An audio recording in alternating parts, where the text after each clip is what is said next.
We begin today's show in Haiti, where fighting continues between police and armed groups calling for the resignation of the unelected Prime Minister Ariel Henry. Over the weekend, police and palace guards worked to retake some streets in the capital, Port-au-Prince, after armed gangs launched large-scale attacks on at least 3 police stations. Haiti's been under a state of emergency for the past week, with tens of thousands displaced amidst the fighting. UN officials are warning Haiti's health system is nearing collapse due to shortages of staff, equipment, and other resources to treat a growing number of wounded patients. Meanwhile, the U.S. military said Sunday it conducted an overnight mission to airlift non-essential U.S. staff out of Haiti and to boost security at the U.S. Embassy in Port-au-Prince. Caribbean leaders issued a call late Friday for an emergency meeting today in Jamaica. They've invited the United States, France, Canada, the UN, and Brazil to the meeting. CARICOM, the 15-nation Caribbean bloc, said in a statement, quote, "The situation on the ground remains dire." Ariel Henry was appointed Prime Minister after the July 2021 assassination of President Jovenel Moïse. Henry still has not returned to Haiti after a trip to Kenya, where he was seeking a deal for a long-delayed UN-backed mission to Haiti. Kenya announced last year it would lead the force, but it has effectively been placed on hold. Henry arrived in Puerto Rico Tuesday after he was unable to land in the Dominican Republic, with the Dominican president saying Henry was not welcome in the country for safety reasons. For more, we're joined by Jemima Pierre, professor at the Social Justice Institute at the University of British Columbia in Canada and research associate at the University of Johannesburg. She's a Haitian American scholar and co-coordinator of the Black Alliance for Peace's Haiti Americas team, which has been closely following the crisis in Haiti. A recent article for NACLA is headlined "Haiti as Empire's Laboratory." Professor Pierre, welcome to Democracy Now! Can you start off by describing what you understand is the latest on the ground, who the armed groups are, and the different sectors of Haitian society that are joining together with those armed gangs and calling for the resignation of the unelected Prime Minister Henry? Good morning. Thank you so much for having me, Amy. One of the things that we need to just start off with is just these are paramilitary forces. I think gangs is an insufficient name for them because a lot of them are former military and former police officers, and they're heavily armed. What's happening is a bunch of different groups coming together to say, and they call themselves now Vivre Ensemble, which is live together, a bunch of different various armed young men in groups to say that they want to get rid of Ariel Henry. Now, we hear that there are negotiations happening around the clock, and apparently there's supposed to be negotiations going on today, I think in Jamaica or by the CARICOM countries that include the U.S., France, and Canada. The problem, though, is the fact that there are all these negotiations going on outside of Haiti by many foreigners with no main participation from the Haitian masses. And I think, we have to go back to understand that the root of this crisis is not last week, it's not this week, it's not even Ariel Henry, but we have to go back to 2004 with the coup-d'état. So take us on that journey back.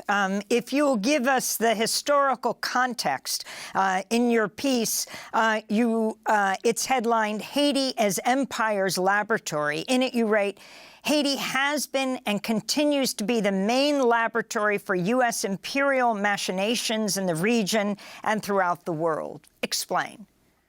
Yes, definitely. We say the crisis in Haiti is a crisis of imperialism.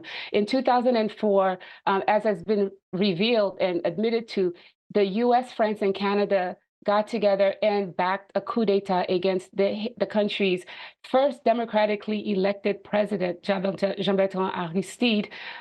And the U.S. Marines flew into his home, put him on a plane with his security officials, his wife and aide, and flew them to the Central African Republic. And people can actually go to the Democracy Now! Archives, which covered this live. And I remember listening to this happening live.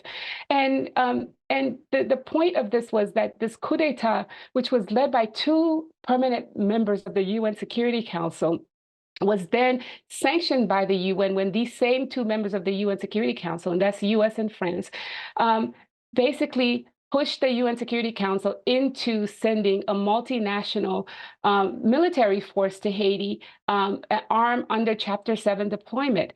And that itself was illegal because the original coup d'etat was illegal. The US ambassador to Haiti and the deputy ambassador were in the process. They're the ones that named who the interim president would be, put together a council of sages that basically restructured Haiti's elected president. And back then we had 7,000 elected officials. Today we have 0. And over time, I say Haiti has been under occupation because it is this military occupation, the minister occupation that went from 2004 to 2007, that established the core group, that it's an unelected group of Western officials, including Brazil, which led the military arm of the occupation in 2004 under Lula, which led then, which has been controlling all the actions in Haiti, down to naming who the prime minister would be, Ariel Henry, after the assassination of Jovenel Moïse. I have to quickly say, though, one of the key things that happened is in 2010, after the earthquake in Haiti that killed hundreds of thousands, where the U.S. pushed the sitting president, René Préval, to have elections.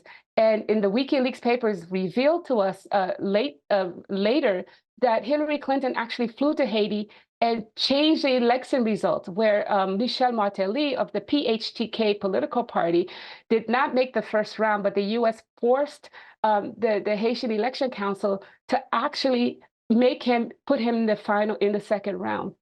And so establishing the PHTK, Michel Martelly, a neo-Devalierist, as Haiti's president, with under 20% of the people voting, with the largest political party in Haiti, La Balance, not being able to participate, we set the stage for what we see today. So by the time we get to Ariel Henry being imposed on the Haitian people by the core group, we have no elected officials because Michel Martelly, basically under him, we lost a lot of, we didn't have many elections, and then he put in his protege, Jovenel Moïse, who was also unpopular and didn't run any elections. So we actually haven't had any elections in Haiti since 2016, when Jovenel Moïse was selected for us by the core group. And so to understand what's going on in Haiti, we have to understand how the original moment of the 2004 coup d'etat led us to the complete destruction of the Haitian state. And if we don't do that, we don't understand these current flare-ups where people are saying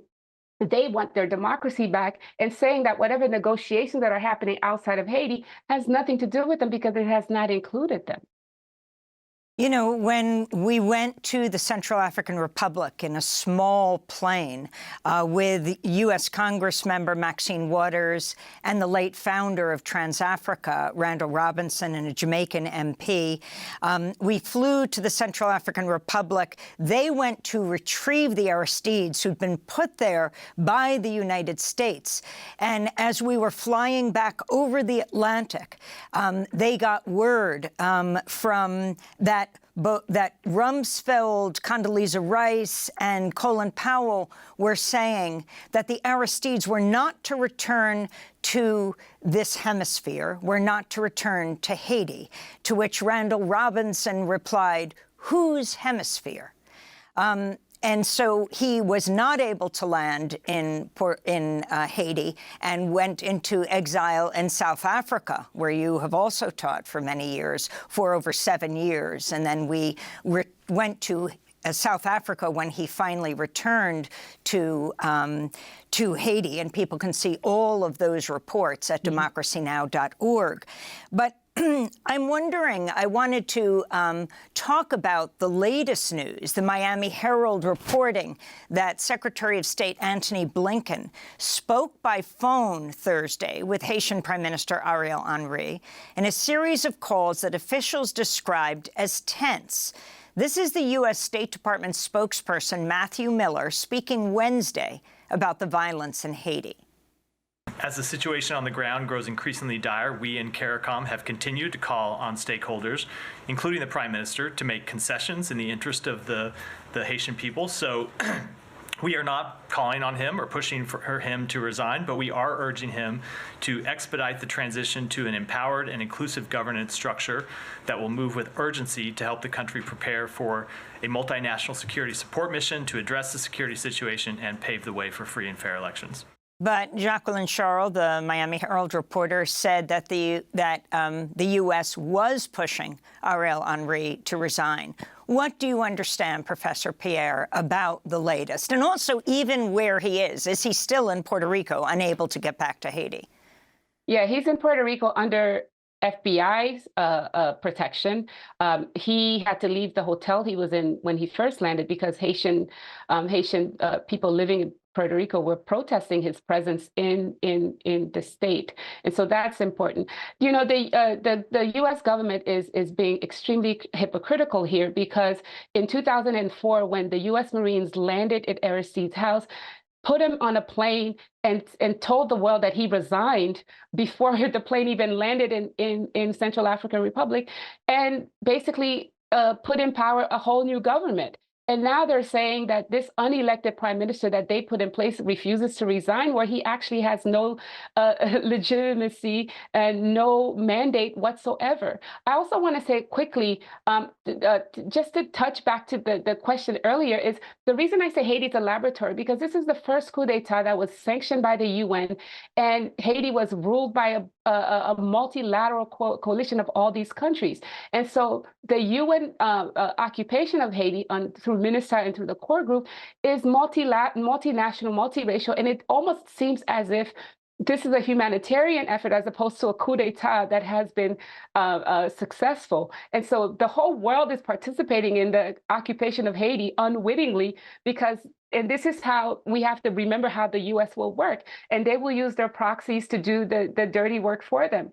And I want to say what's happening today on the ground with CARICOM is also a problem because back in 2004, P.J. Patterson, who was the president of CARICOM, was very much against the removal of Haiti's sitting president. In fact, he refused to acknowledge the imposed government that the U.S. put on us.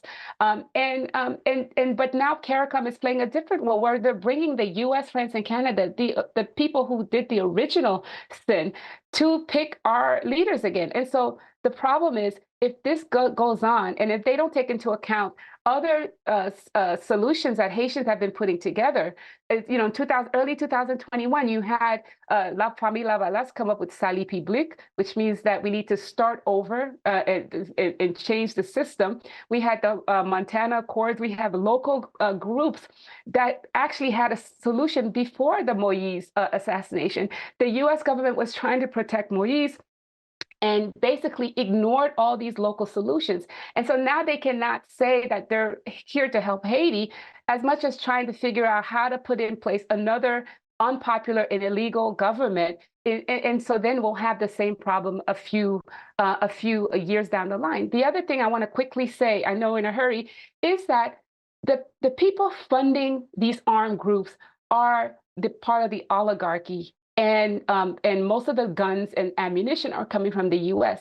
People must remember that in the late 2022 and early 2023, the Canadian government sanctioned 3 of the richest oligarchs in Haiti. That's Gilbert Bijou, Renaud Deep, and Sharif Abdallah. The Canadian government also sanctioned former President Michel Martelly and Laurent Lamont, his prime minister, all of them because for drug trafficking, but also for funding these armed groups. And so in the news, you get these guys that look, you know, like ragged and poor, but then the people really funding them, because Haiti does not manufacture guns, are these elites that are that are behind all the violence. And so I also want to put that into very clear context so that we know that this is a very complex problem that's very much set up by the 2004 coup, but also perpetuated by the oligarch and the US, which work together to keep Haiti unstable so that we can say Haiti's ungovernable and we need to come in and save it. Can you explain who Guy Philippe is, who just left U.S. prison in November, his role in the coup in 2004, and now what he's doing? Right, and this is very important. Thank you for asking this. Guy Philippe was around in 2004. In fact, Guy Philippe was trained by the U.S. in Ecuador and spent a lot of time living and training in the Dominican Republic. So in the lead up to the coup-d'état against Aristide in 2004, what you have is all the fall of 2003, what you had Guy Philippe and his armed groups would cross into the border and ransack and attack police stations and so on and so forth. Back then, which is fascinating, if you look up in the news, the Western media portrayed him as a freedom fighter. He was the hero standing up against the evil Aristide, according to the West. And so they supported him. And he would say later that he was actually being funded by the CIA and so on. And then as soon as, what happened, once they remove Aristide, what you have is they tried to integrate these former armed military groups into the Haitian National Police because Aristide had disbanded the army. And so what you have is, that's why I say we have to call these paramilitaries, because these are former armed groups that actually were funded by outsiders to oust our democratically elected president. And here we are, Guy Philippe was arrested by the US and put in prison for drug trafficking.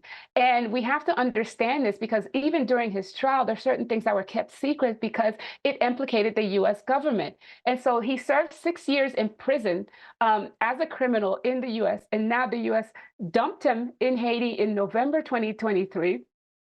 After serving 6 years of a 9-year term. And so now he's back running around saying he wants to be president. And he's getting, you're saying Haiti's, everyone pretends that are saying that Haiti's at war and so on and so forth. But the reality is Guy Philippe is giving interviews to all the mainstream press. Guy Philippe gives more interviews than the local people who are organizing against repression. We don't hear them in the Washington Post, but we hear Guy Philippe.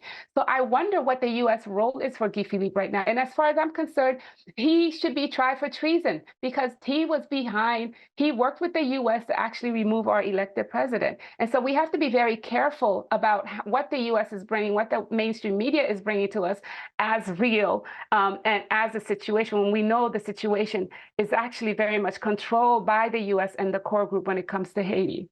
And Cherizier, known as Barbecue, the leader of one of the most powerful armed groups, explain his role right now and the alliance that has been formed between the armed groups and also really, isn't it true, for the very first time, sort of forming an alliance with the elite as well, at least agreeing that Ariel Henry should be ousted? Yes, apparently it seems like Cherizier has joined in with all the other groups that they were having trouble with. And so it is a combination of all kinds of groups that had worked against one another, that had fought against one another, and now they're coming together to get rid of Henry. And I think part of the problem is I think they're afraid of this supposedly Kenyan-led but U.S.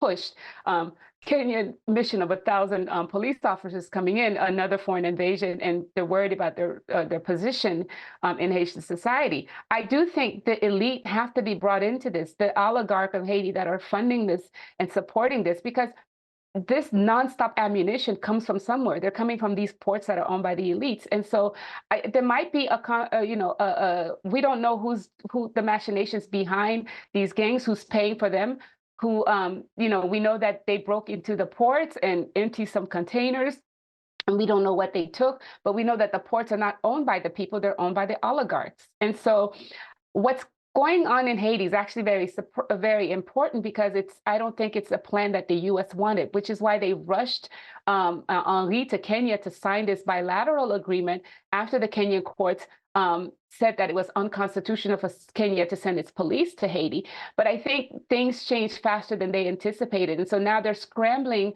for a new plan in Haiti. And in the meantime, what's happening is our people that are the poor people on the ground are the ones suffering. Well, Jemima Pierre, we want to thank you so much for your analysis. Professor at the Social Justice Institute at the University of British Columbia in Canada, was before that at UCLA, and is research associate at the University of Johannesburg, a Haitian American scholar, and co-coordinator of the Black Alliance for Peace's Haiti Americas team, which has been closely following the crisis in Haiti. We'll link to your piece in NACLA, Haiti as Empire's Laboratory.